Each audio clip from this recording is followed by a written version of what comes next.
Welcome to our channel, where we explore the teachings of the great Buddha and the profound wisdom of Buddhism. And today, we delve into the life and teachings of the founder of Buddhism, Siddhartha Gautama, also known as Buddha. A brief summary of this topic: Buddha, Sanskrit, awakened one, born c.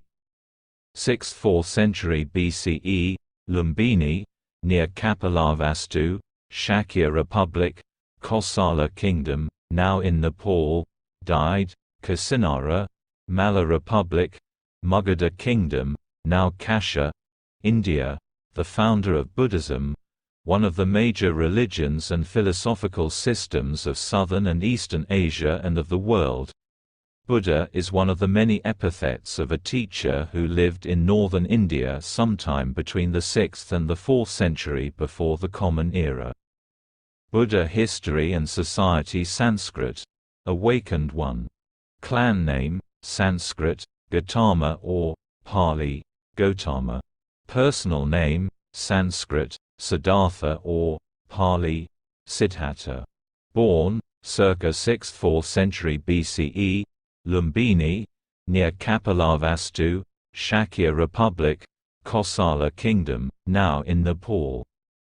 Notable family members: Mother Mahamaya. His followers, known as Buddhists, propagated the religion that is known today as Buddhism.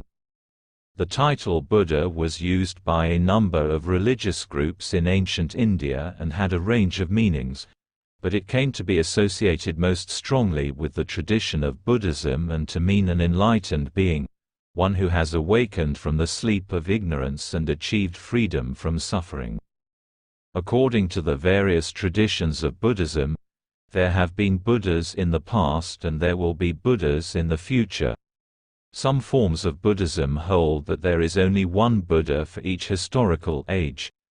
Others hold that all beings will eventually become Buddhas because they possess the Buddha nature, Tathagatagarbha.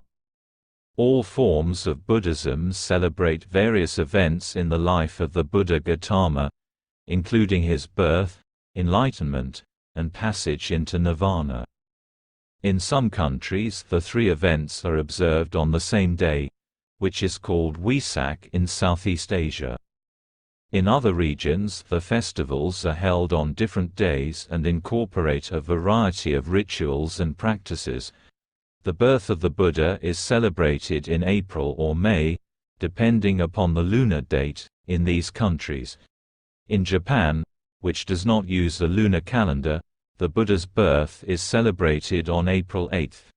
The celebration there has merged with a native Shinto ceremony into the flower festival known as Hanamatsuri. General considerations: the clan name of the historical figure referred to as the Buddha, whose life is known largely through legend, was Gotama, in Sanskrit, or Gotama, in Pali, and his given name was Siddhartha, Sanskrit, he who achieves his aim, or Siddhattha, in Pali. He is frequently called Shakyamuni, the sage of the Shakya clan.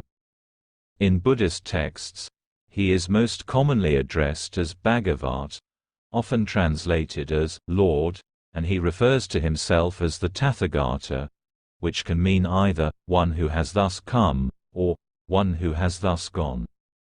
Information about his life derives largely from Buddhist texts, the earliest of which were not committed to writing until shortly before the beginning of the Common Era, several centuries after his death.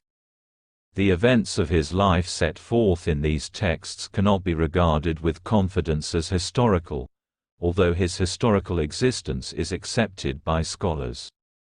He is said to have lived for 80 years, but there is considerable uncertainty concerning the date of his death. Traditional sources on the date of his death, or, in the language of the tradition, passage into nirvana, range from 2420 BCE to 290 BCE. Scholarship in the 20th century limited this range considerably, with opinion generally divided between those who placed his death about 480 BCE and those who placed it as much as a century later. Buddha and Buddhism. Historical context: the Buddha was born in Lumbini, Rumande, near Kapilavastu, on the northern edge of the Ganges River basin, an area on the periphery of the civilization of North India, in what is today southern Nepal.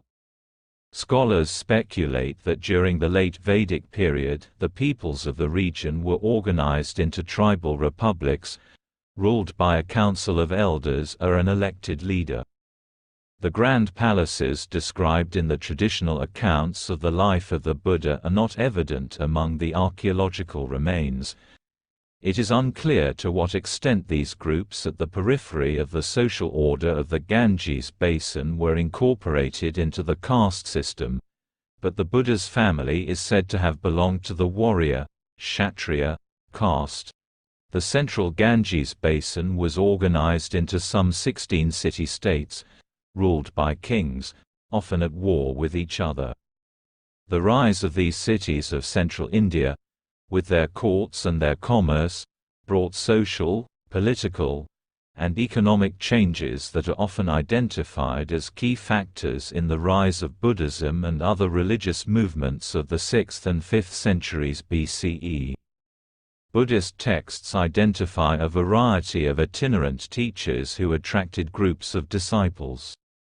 Some of these taught forms of meditation, yoga, and asceticism and set forth philosophical views, focusing often on the nature of the person and the question of whether human actions, karma, have future effects. Although the Buddha would become one of these teachers, Buddhists view him as quite different from the others. His place within the tradition, therefore, cannot be understood by focusing exclusively on the events of his life and times, even to the extent that they are available. Instead, he must be viewed within the context of Buddhist theories of time and history.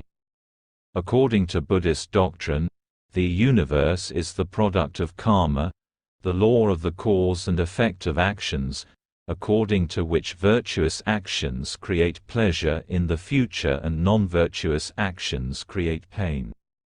The beings of the universe are reborn without beginning in 6 realms: as gods, demigods, humans, animals, ghosts, and hell beings. The actions of these beings create not only their individual experiences but the domains in which they dwell. The cycle of rebirth, called samsara, literally, wandering, is regarded as a domain of suffering, and the ultimate goal of Buddhist practice is to escape from that suffering. The means of escape remains unknown until, over the course of millions of lifetimes, a person perfects himself, ultimately gaining the power to discover the path out of samsara and then compassionately revealing that path to the world. A person who has set out on the long journey to discover the path to freedom from suffering, and then to teach it to others, is called a bodhisattva. A person who has discovered that path, followed it to its end, and taught it to the world is called a Buddha. Buddhas are not reborn after they die but enter a state beyond suffering called nirvana, literally, passing away, because Buddhas appear so rarely over the course of time and because only they reveal the path to liberation, moksha, from suffering, dukkha. The appearance of a Buddha in the world is considered a momentous event in the history of the universe. The story of a particular Buddha begins before his birth and extends beyond his death. It encompasses the millions of lives spent on the bodhisattva path before the achievement of Buddhahood and the persistence of the Buddha, in the form of both his teachings and his relics, after he has passed into nirvana.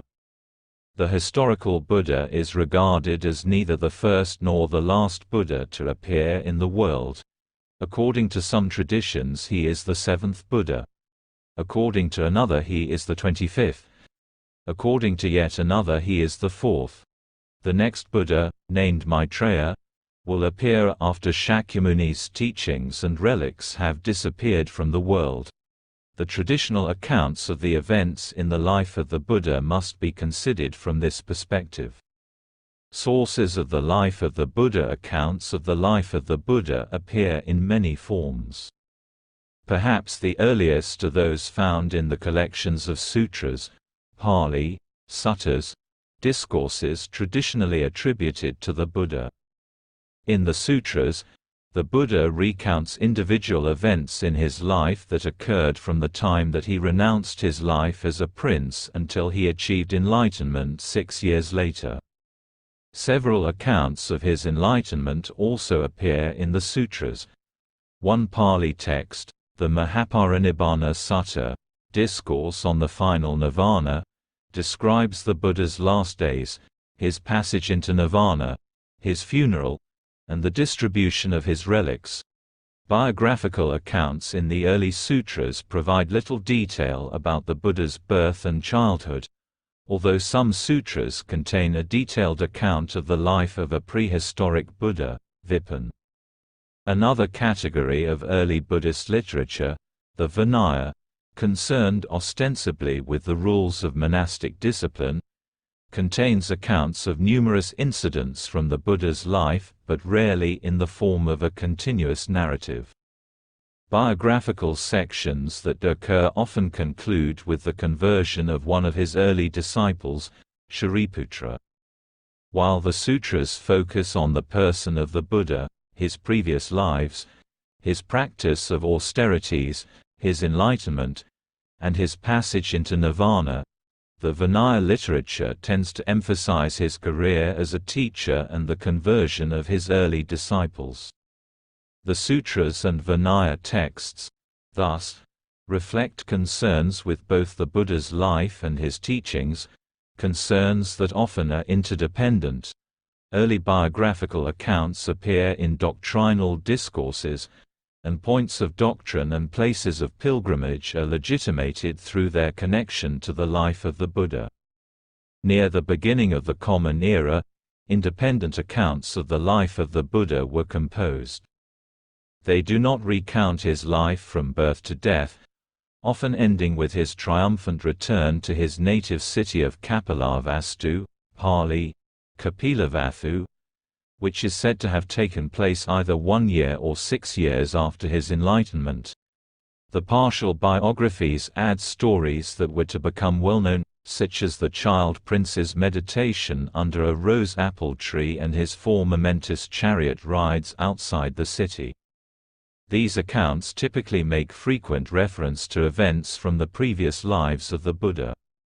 Indeed, collections of stories of the Buddha's past lives, called Jatakas, form one of the early categories of Buddhist literature. Here, an event reminds the Buddha of an event in a past life. He relates that story in order to illustrate a moral maxim, and, returning to the present, he identifies various members of his audience as the present incarnations of characters in his past life tale, with himself as the main character. The Jataka stories, one Pali collection contains 547 of them, have remained among the most popular forms of Buddhist literature. They are the source of some 32 stone carvings at the 2nd century BCE stupa at Bharat in northeastern Madhya Pradesh state. 15 stupa carvings depict the last life of the Buddha.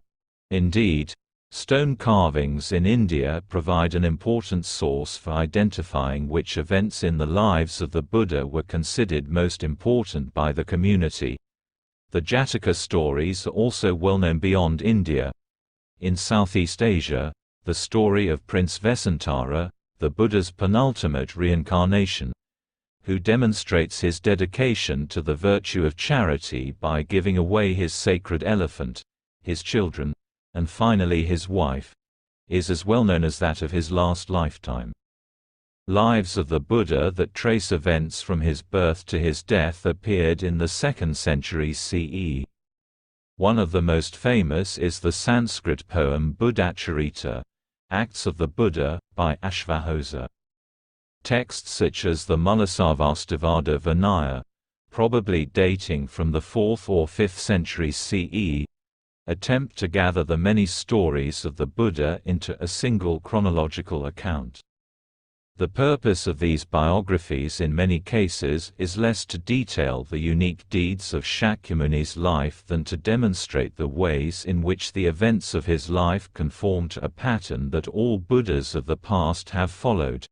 According to some, all past Buddhas had left the life of the householder after observing the four sights, all had practiced austerities, all had achieved enlightenment at Bodh Gaya, all had preached in the deer park at Sarnath, and so on. The life of the Buddha was written and rewritten in India and across the Buddhist world, elements added and subtracted as necessary. Sites that became important pilgrimage places but that had not been mentioned in previous accounts would be retrospectively sanctified by the addition of a story about the Buddha's presence there. Regions that Buddhism entered long after his death, such as Sri Lanka, Kashmir, and Burma, now Myanmar, added narratives of his magical visitations to accounts of his life. No single version of the life of the Buddha would be accepted by all Buddhist traditions. For more than a century, scholars have focused on the life of the Buddha, with the earliest investigations attempting to isolate and identify historical elements amid the many legends. Because of the centuries that had passed between the actual life and the composition of what might be termed a full biography, most scholars abandoned this line of inquiry as unfruitful. Instead, they began to study the processes, social, political, institutional, and doctrinal, responsible for the regional differences among the narratives of the Buddha. The various uses made of the life of the Buddha are another topic of interest. In short, the efforts of scholars have shifted from an attempt to derive authentic information about the life of the Buddha to an effort to trace stages in and the motivations for the development of his biography. It is important to reiterate that the motivation to create a single life of the Buddha, beginning with his previous births and ending with his passage into nirvana, occurred rather late in the history of Buddhism. Instead, the biographical tradition of the Buddha developed through the synthesis of a number of earlier and independent fragments. And biographies of the Buddha have continued to be composed over the centuries and around the world. During the modern period, for example, biographies have been written that seek to demythologize the Buddha and to emphasize his role in presaging modern ethical systems, social movements, or scientific discoveries. What follows is an account of the life of the Buddha that is well known, yet synthetic, bringing together some of the more famous events from various accounts of his life, which often describe and interpret these events differently. Previous lives of Buddha. Many biographies of the Buddha begin not with his birth in his last lifetime but in a lifetime millions of years before, when he first made the vow to become a Buddha. According to a well-known version, many eons ago there lived a Brahmin named, in some accounts, Sumedha, who realized that life is characterized by suffering and then set out to find a state beyond death. He retired to the mountains, where he became a hermit, practiced meditation, and gained yogic powers. While flying through the air one day, he noticed a great crowd around a teacher, whom Sumedha learned was the Buddha Dipamkara. When he heard the word Buddha, he was overcome with joy. Upon Dipamkara's approach, Sumedha loosened his yogin's matted locks and laid himself down to make a passage across the mud for the Buddha. Sumedha reflected that were he to practice the teachings of Dipamkara, he could free himself from future rebirth in that very lifetime. But he concluded that it would be better to delay his liberation in order to traverse the longer path to Buddhahood.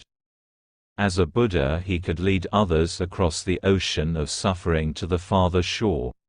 Dipamkara paused before Sumedha and predicted that many eons hence this yogin with matted locks would become a Buddha. He also prophesied Sumedha's name in his last lifetime, Gotama, and the names of his parents and chief disciples, and described the tree under which the future Buddha would sit on the night of his enlightenment. Over the subsequent eons, the Bodhisattva would renew his vow in the presence of each of the Buddhas who came after Dipamkara, before becoming the Buddha Shakyamuni himself. Over the course of his lifetimes as a bodhisattva, he accumulated merit, punya, through the practice of 6, or 10, virtues. After his death as Prince Vesantara, he was born in the Tusita heaven, whence he surveyed the world to locate the proper site of his final birth. Birth and early life. He determined that he should be born the son of the king Shuddhodana of the Shakya clan, whose capital was Kapilavastu. Shortly thereafter, his mother, the Queen Mahamaya, dreamed that a white elephant had entered her womb. 10 lunar months later, as she strolled in the garden of Lumbini, the child emerged from under her right arm. He was able to walk and talk immediately. A lotus flower blossomed under his foot at each step, and he announced that this would be his last lifetime. The king summoned the court astrologers to predict the boy's future. 7 agreed that he would become either a universal monarch, Chakravartin, or a Buddha. 1 astrologer said that there was no doubt the child would become a Buddha. His mother died 7 days after his birth, and so he was reared by his mother's sister, Mahaprajapati. As a young child, the prince was once left unattended during a festival. Later in the day he was discovered seated in meditation under a tree, whose shadow had remained motionless throughout the day to protect him from the sun. The prince enjoyed an opulent life. His father shielded him from exposure to the ills of the world, including old age, sickness, and death, and provided him with palaces for summer, winter, and the rainy season, as well as all manner of enjoyments, including in some accounts 40,000 female attendants. At age 16 he married the beautiful Princess Yashodhara. When the prince was 29, however, his life underwent a profound change. He asked to be taken on a ride through the city in his chariot. The king gave his permission but first had all the sick and old people removed from the route. 1 old man escaped notice. Not knowing what stood before him, the prince was told that this was an old man. He was informed, also, that this was not the only old man in the world. Everyone, the prince, his father, his wife, and his kinsmen, would all one day grow old. The first trip was followed by 3 more excursions beyond the palace walls. On these trips he saw first a sick person, then a corpse being carried to the cremation ground, and finally a mendicant seated in meditation beneath a tree. Having been exposed to the various ills of human life, and the existence of those who seek a state beyond them, he asked the king for permission to leave the city and retire to the forest. The father offered his son anything if he would stay. The prince asked that his father ensure that he would never die, become ill, grow old, or lose his fortune. His father replied that he could not. The prince retired to his chambers, where he was entertained by beautiful women. Unmoved by the women, the prince resolved to go forth that night in search of a state beyond birth and death. When he had been informed 7 days earlier that his wife had given birth to a son, he said, "A fetter has arisen." The child was named Rahula, meaning fetter. Before the prince left the palace, he went into his wife's chamber to look upon his sleeping wife and infant son. In another version of the story, Rahula had not yet been born on the night of the departure from the palace. Instead, The prince's final act was to conceive his son, whose gestation period extended over the 6 years of his father's search for enlightenment. According to these sources, Rahula was born on the night that his father achieved Buddhahood. The prince left Kapilavastu and the royal life behind and entered the forest, where he cut off his hair and exchanged his royal robes for the simple dress of a hunter. From that point on he ate whatever was placed in his begging bowl. Early in his wanderings he encountered Bimbisara, the king of Magadha and eventual patron of the Buddha, who, upon learning that the ascetic was a prince, asked him to share his kingdom. The prince declined but agreed to return when he had achieved enlightenment. Over the next 6 years, the prince studied meditation and learned to achieve deep states of blissful concentration. But he quickly matched the attainments of his teachers and concluded that despite their achievements, they would be reborn after their death. He next joined a group of 5 ascetics who had devoted themselves to the practice of extreme forms of self-mortification. The prince also became adept at their practices, eventually reducing his daily meal to 1 p. Buddhist art often represents him seated in the meditative posture in an emaciated form, with sunken eyes and protruding ribs. He concluded that mortification of the flesh is not the path to liberation from suffering and rebirth, and accepted a dish of rice and cream from a young woman. Please make sure to subscribe, like and comment to our channel and hit the bell icon to receive notifications for more enlightening content.